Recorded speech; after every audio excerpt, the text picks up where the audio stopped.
Welcome to part 2 of the Open Anesthesia's July Focus Case of the Month. If you have not watched part 1, I encourage you to review part 1 before watching this video. Let's review our case from part 1. Our patient is a 77-year-old woman who is scheduled for a mandibular fracture repair under general anesthesia requiring nasotracheal intubation. Her past medical history includes Parkinson's disease, dementia, and type 2 diabetes. Her past surgical history includes a colonoscopy and hip arthroplasty. The patient is currently on several medications including carbidopa-levodopa, donepezil, and metformin. Regarding her NPO status, the patient reports consuming breakfast 3 hours before her presentation. However, her caregiver reports that she has been NPO for over 6 hours. Due to this discrepancy and the uncertainty about the contents of her stomach, a gastric ultrasound is performed to assist with anesthetic planning. To organize our discussion of the patient's gastric ultrasound exam, we will use the IAIM framework, which has been proposed to help integrate diagnostic point-of-care ultrasound into routine clinical practice. The mnemonic IAIM stands for indication, image acquisition, interpretation, and medical decision-making. Using this framework ensures a structured approach to performing and interpreting gastric ultrasound exams, ultimately aiding in effective patient care. In this paradigm, the indication is the clinical reason for performing the ultrasound. In our case, it is to assess the gastric contents due to the patient's uncertain NPO status. Image acquisition refers to the technique and views used to obtain the ultrasound images. For this exam, a subxiphoid parasagittal view of the abdomen was obtained with the patient in the supine position. In the interpretation phase, we analyze the ultrasound images to determine the sonographic findings and correctly assess the patient's pharyngeal state. The medical decision-making phase involves making clinical decisions based on the ultrasound findings. In this scenario, the result will guide anesthetic planning and the timing of the procedure. By assessing the gastric contents, we can determine the safest anesthetic approach for our patients, ensuring patient safety and improving outcomes. Now let's review the images from this patient's gastric ultrasound exam, starting with the supine view. To obtain this view, place the patient in either supine or semi-recumbent position, and then use the probe positioning shown in the upper right corner of the screen. Specifically, place a low-frequency probe just caudal to the xiphoid process in the body's mid-sagittal plane with the probe indicator pointing cranially. Adjust your probe with gentle sliding in the sagittal plane and or side-to-side fanning until you see the two structures clearly in the view, the liver and the aorta. When you see the liver and the aorta in the same sagittal plane, the portion of the stomach that should be visible between them is the gastric antrum. Now let's try to interpret the supine view by answering the following 4 questions. Question 1. What best describes the contents of the gastric antrum? A. The findings are indeterminate. B. Antrum appears empty with walls juxtaposed or minimal clear fluid content. C. The antrum is distended with clear fluid. Or D. Antrum is distended with thick fluid or solid content. The best answer is D.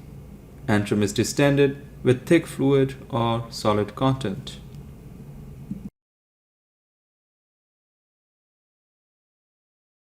Now let's move on to question 2. What is the next best step in the management of this patient? A. Place the patient in the right lateral decubitus position to confirm the findings from the supine view. B. Place the patient in the right lateral decubitus position given the nature of findings from the supine position. Or C. Placing the patient in right lateral decubitus position is not indicated. The best answer is C. Placing the patient in the right lateral decubitus position is not indicated, as we found a full stomach in the supine position. As reviewed in the March case of our gastric ultrasound case of the month series, thick fluids and solids in the stomach can have two different appearances on ultrasound, which will be shown in this slide. On the left, you see an antrum full of hyperechoic or bright contents that permit visualization of the posterior gastric wall.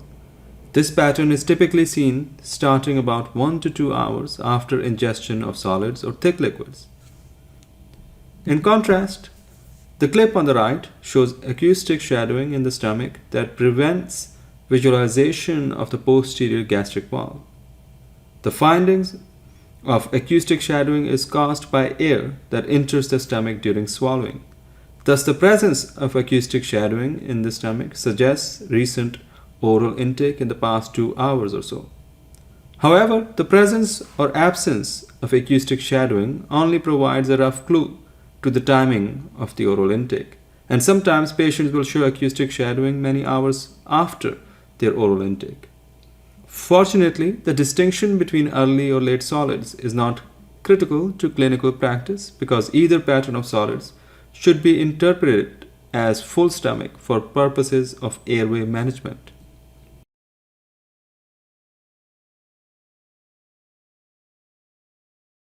Coming back to the 4 image interpretation questions of gastric ultrasound, let's consider question 3. What is the estimated gastric volume? A. Estimate is not indicated for solid content. B. Less than 1.5 milliliters per kg. Or C. Greater than 1.5 milliliters per kg. The best answer is A. The estimation is not indicated for solid content. When you see solid content in either the supine or the right lateral tuberous view, that automatically identifies the patient as having a full stomach for purposes of anesthetic management. An estimation of gastric volume is not needed. The only gastric ultrasound scenario that warrants estimation of gastric volume is when the antrum is empty in the supine position, but there is some volume of clear liquids in the right lateral tuberous position.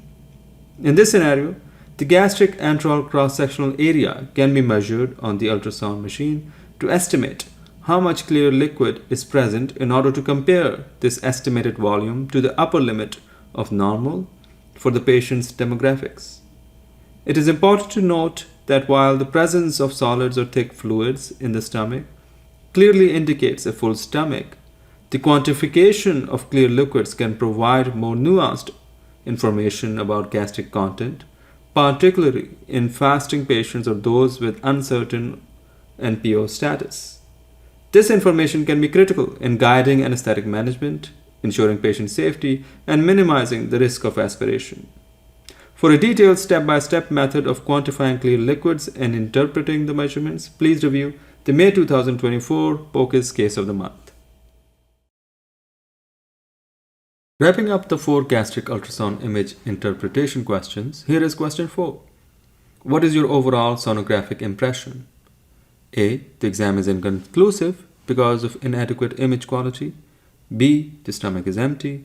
C. You see a full stomach with high volume of clear liquid. Or D. You see a full stomach with thick fluid or solid content. The correct answer is D. Full stomach, thick fluid or solid content.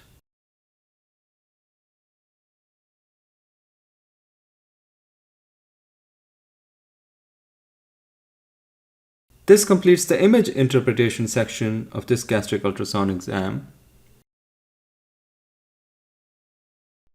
Now, how would you use the gastric ultrasound findings to manage this patient's anesthetic? For a discussion of the medical decision making, please proceed to part 3 of this case.